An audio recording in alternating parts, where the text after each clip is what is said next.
Alors messieurs, on continue ce qu'on avait dit hier. On garde quand même le masque aujourd'hui. Donc on avait dit hier qu'une des choses qui va nous aider, qui peut nous aider pendant cette période de Shovavim, donc c'est l'Imoud Torah. Ce qu'on a vu hier, l'importance de l'Imoud Torah, d'abord le Bitul Torah, de ne pas, Chas Veshalom, s'annuler de l'étude de la Torah. Bitul Torah, c'est lorsque on a le temps de pouvoir étudier la Torah et on ne le fait pas. C'est ça Bitul Torah. C'est pas si tu vas travailler ou tu avais quelque chose à faire, tu as quelque chose de fixe à faire, d'accord? Ça c'est pas Bitul Torah. Au contraire, même ça c'est Torah. Mais c'est lorsque tu n'as rien à faire, tu as la possibilité d'étudier, tu ne le fais pas, ça s'appelle Bitul Torah. Donc, il dit comme ça le Rav, pendant cette période de Shovavim, Isaher Me'od Bitul Torah. En plus que toute l'année, il faut faire très attention à cela, de ne pas annuler l'étude de la Torah, faire très attention pendant cette période-là, du Bitul Torah, qui gadol abono mineso, vegam gorem leorer avon.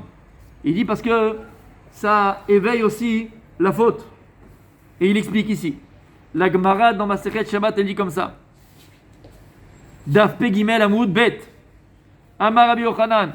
Leolam al imana adam atzom bet midrash midivre Torah.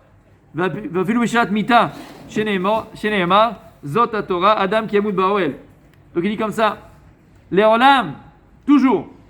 Un homme ne doit pas s'empêcher d'aller étudier au Bet Midrash et d'étudier la Torah. Et même au moment de sa mort, comme il y a écrit, Zot Torah, Adam Kiamud Bawel, Afilu Beshat Mita, Chas Veshalom.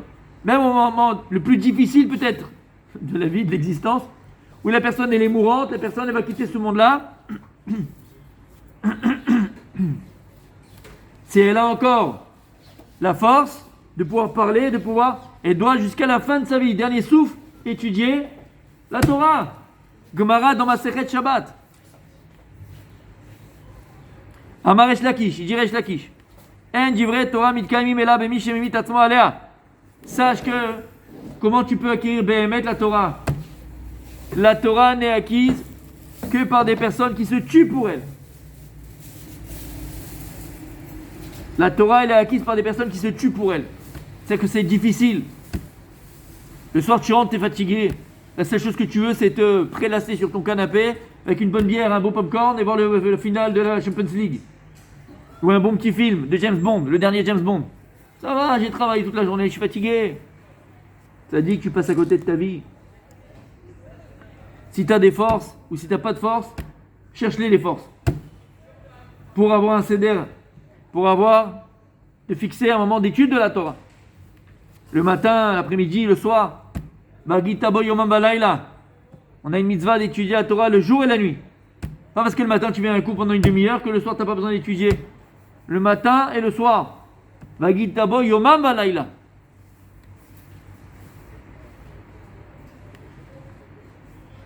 Torah Tenu Akdosha, Torah Traimi. Notre Torah c'est une Torah de vie. Ki chaim même les motzahem. Ki motzeh matzah chaim. On voit plein de psukim dans Michelet où il dit Shlomo Melech. Ki chaim même les motzahem, les motzihem bépé. La Torah l'appelait chaim, la Torah l'appelait la vie. La Torah c'est la source de la vie. Vers osek ba chaim. Et quelqu'un qui s'adonne à l'étude de la Torah, alors en vérité il est osek qui s'occupe de la vie, des choses de la vie. Chaim she'enam nigmarim okalim. Quelle sorte de vie? C'est une vie éternelle. C'est une vie qui ne s'arrête jamais. Donc sache en vérité que l'étude de la Torah, t'es le premier gagnant, mon tzaddik. Parce que vadaï qu'il faut travailler, vadaï qu'il faut ramener sa croûte, vadaï qu'il faut une parnassa, vadaï qu'il faut s'occuper de ses enfants, vadaï qu'il faut s'occuper de sa femme, vadaï que toutes ces choses-là, c'est sûr, c'est certain. Mais toutes ces choses-là, à un moment donné, elles vont s'arrêter. Après ça maintenant, il n'y a plus tout ça, c'est fini. Alors que lorsque tu es au sec Batora, non seulement tu es au sec Benitzriou, tu es au sec, tu t'occupes d'éternité, d'acquérir l'éternité, mais en plus, égal, tu t'occupes Behemet de la Chaim. Tu t'occupes vraiment de ta femme, de tes enfants, de ta parnassa. Parce que la Torah, elle te donne une nouvelle vision de la vie. La Torah, elle te donne des nouvelles définitions de la vie.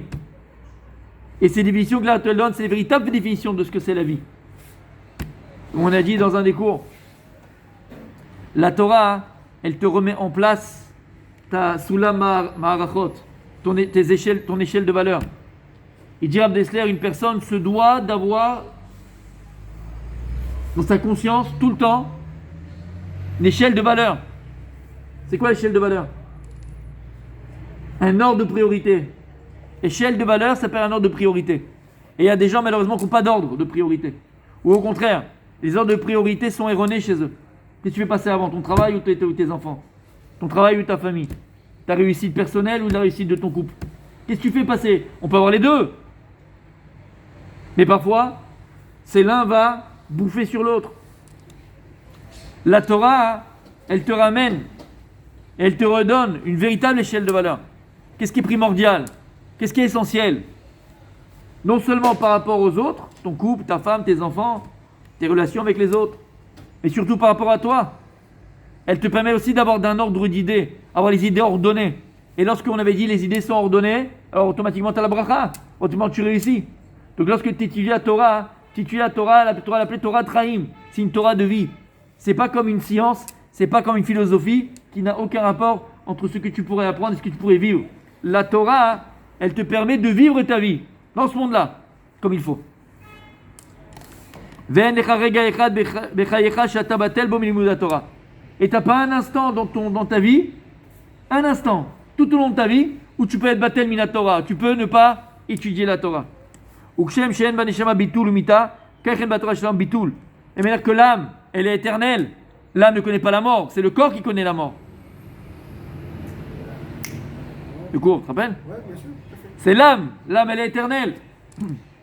Pareil, le limud de la Torah elle est éternelle. La Torah ne connaît pas de bitoul. Et malheureusement, comme on l'a dit plus d'une fois, on a cette un peu éducation française. Hein, Yalou? On a un peu cette éducation française. On est tous français. Ouais. On fait d'ailleurs la France, Samuel, la France. C'est le pays de la séparation de la religion et de l'État. C'est qu'on a séparé le monde de la religion, on va dire la religion, et l'État. C'est quoi l'État? C'est la vie de tous les jours. C'est le travail, c'est le social. On a séparé ces deux choses-là. C'est deux choses différentes. En France, ça a apporté beaucoup de bien. Parce que l'Église avait la main mise et il y avait plein de problèmes en France. Ok, d'accord. Mais ça n'existe pas chez nous.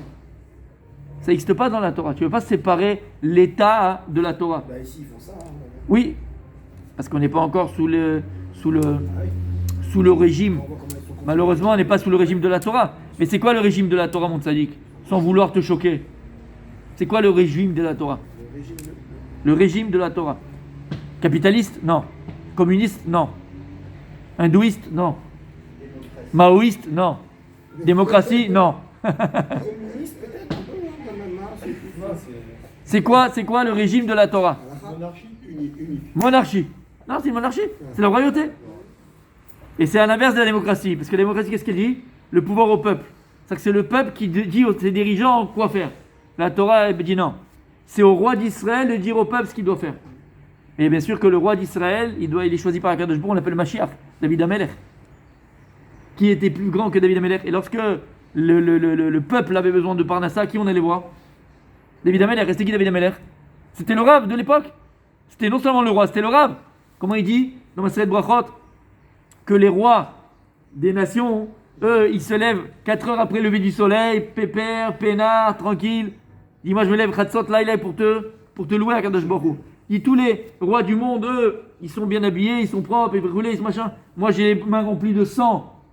Pas parce qu'ils faisaient la guerre. Pourquoi? Parce que c'est lui qui vérifiait le dam nida des femmes. Quand elles étaient, il y avait un problème de nida, c'est lui qui vérifiait les trucs. C'était lui le Rav. C'est David Amelech, c'est lui le chef, c'est lui le patron. Il n'y a pas un autre patron. Il n'a pas délégué un peu? Alors sûr, pour aller le paysan, pour aller distribuer. Mais les chélotes importantes du royaume, c'était lui.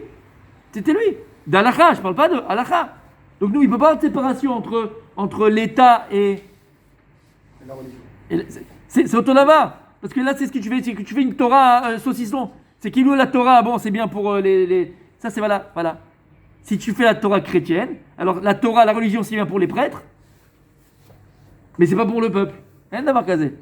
Chez nous, d'accord, le Rav, on le respecte, le Rav, on s'attache à lui, le Rav s'appelle Emunat Rachamim, mais parce qu'il a la Torah. Mais Le Rav, dans son essence, entre guillemets, il n'y a pas de différence entre toi et moi. La Torah d'Israël, elle est autant pour lui que pour toi. T'entends ce que je te dis? La Torah d'Israël, elle est autant pour lui. Et les mêmes halachot que lui, il doit suivre, elles sont vraies aussi pour toi, elles sont vraies pour toi, elles sont vraies pour lui. Il n'y a pas de différence. Alors que dans les autres, entre guillemets, il y a religion pour les autres. Chez les chrétiens, par exemple, c'est pour les curés, puis après, le peuple fait ce qu'il veut. Tu comprends? On ne peut pas avoir de séparation. C'est la vie. Les Abdil, l'islam, il est comme ça.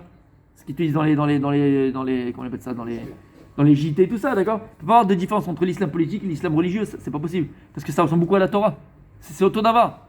Tout est géré par leur truc à eux. Les Abdil, c'est pareil. Ils ont pris de la Torah, c'est comme ça. La Torah, elle gère tout.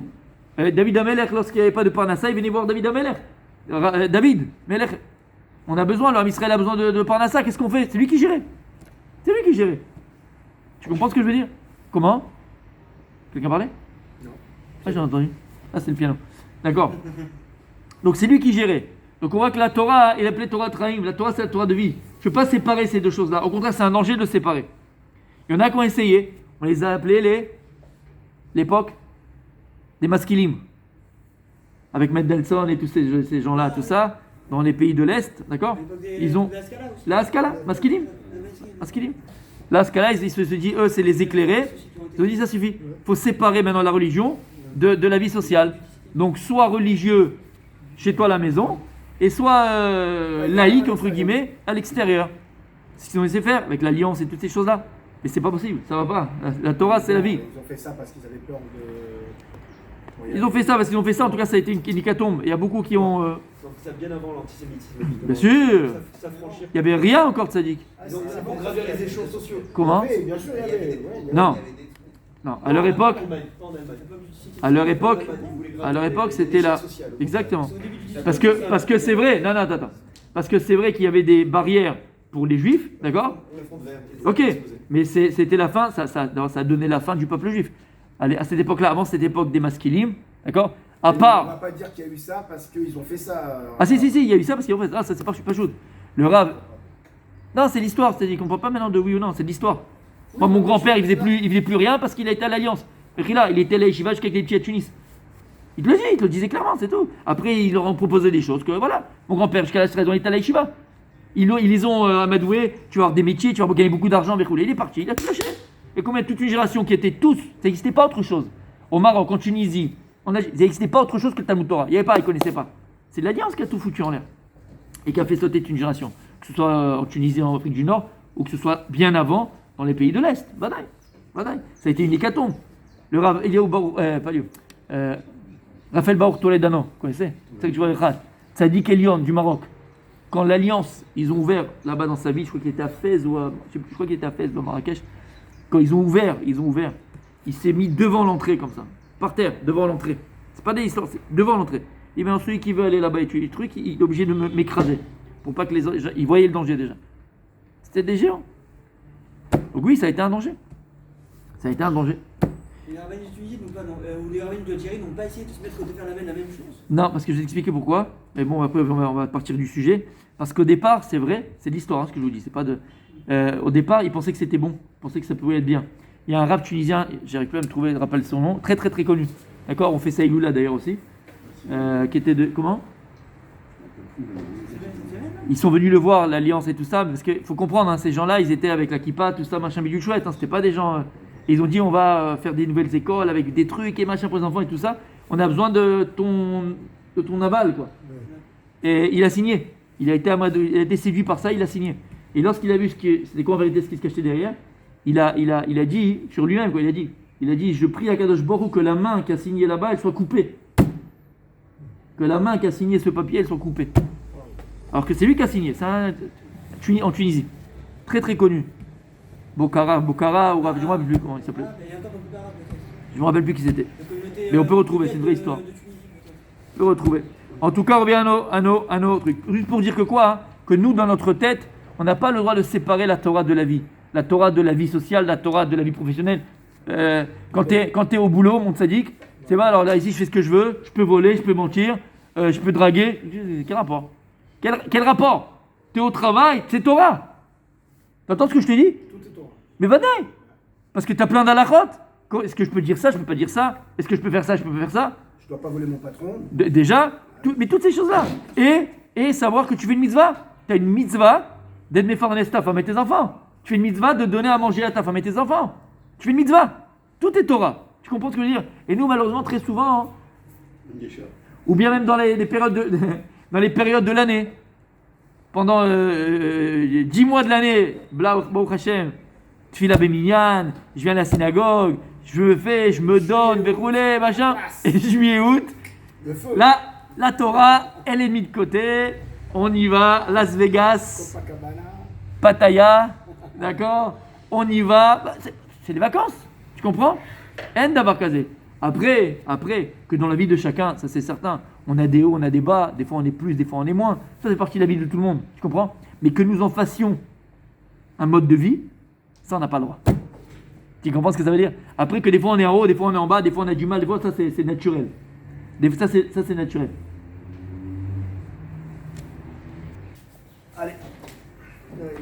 Des bonnes nouvelles mes amis.